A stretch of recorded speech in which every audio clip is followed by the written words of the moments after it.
guys, dito ko ililipat yung iba kong pananim.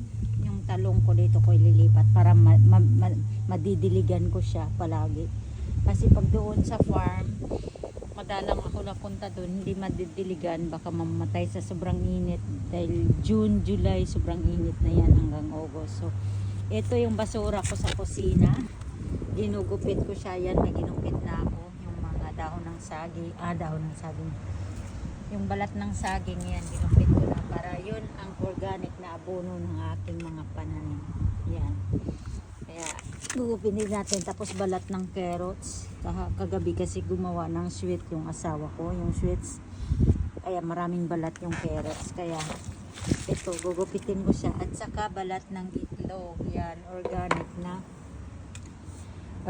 na mga ano ng aking pananim. Organic na abono ng aking pananim. So, walang halong chemicals. Organic po yan, guys.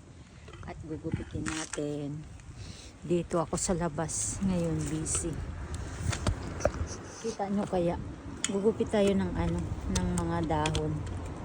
Ng mga balat ng saging. So, ano natin yung 1 minute na video. Gugupit lang tayo. And guys, 1 minute lang kasi yung pag sobrang haba hindi na maganda. So, ayan, dito tayo. More than 1 minute na pala to. Sa page na lang natin ilipat. Ayan guys. Hirap naman ito. Ayan. Sumagupit tayo. Naputol yung gloves ko. Naputol siya guys. Oh. Ayan, naka-gloves ako. Doble.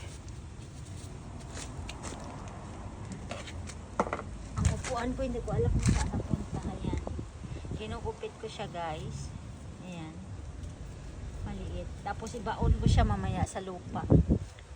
Ibabaon ko siya mamaya sa lupa para ma-absorb ng ano, ng mga ugat ng ating pananim kapag nakabaon sa lupa. Ayan.